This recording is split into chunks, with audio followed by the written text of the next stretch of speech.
Senator, you have a new bipartisan bill that would tweak the IRS code as it relates to energy policy. Tell us about it. That's right. It's the Financing Our Energy Future Act. And it takes my Republican colleagues at their word that as we look at energy of all kinds, we should have an all-of-the-above energy strategy that doesn't pick winners and losers. There's a big tax finance advantage that oil and gas and pipelines get. It's called Master Limited Partnerships. It's been in place 40 years. This bipartisan bill opens that up to all forms of energy, renewable and non-renewable.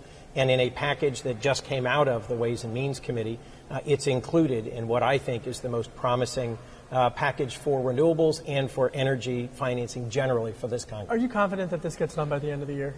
I'm very hopeful. This is a bill that in the Senate has a half dozen Republican sponsors as well as Democratic sponsors, including the chair of the Energy Committee. It's had a hearing, it's had a markup, it's been scored.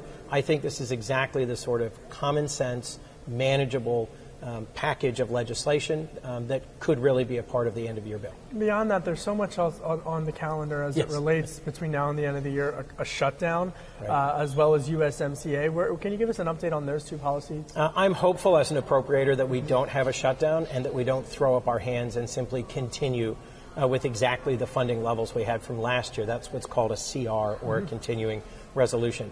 The subcommittee I'm the ranking Democrat on, Financial Services, we had a great markup. We have a good package. I'm really hopeful we won't have a shutdown, and before the end of the year, we'll actually pass the rest of the appropriations bills here in the House.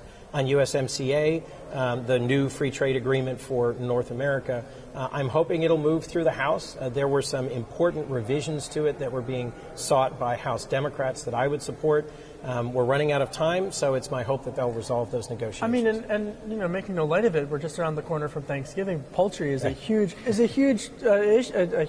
source of economic engine in your state. It's a huge source of tasty, affordable protein, as well as an economic engine. But these farmers are getting hit by these tariffs as it relates to USMCA. The tariffs that are a key part of Trump's strategy in the trade war with China are impacting American companies and American consumers. The tariffs are not all being paid by the Chinese. They're largely also being paid by American consumers and American companies.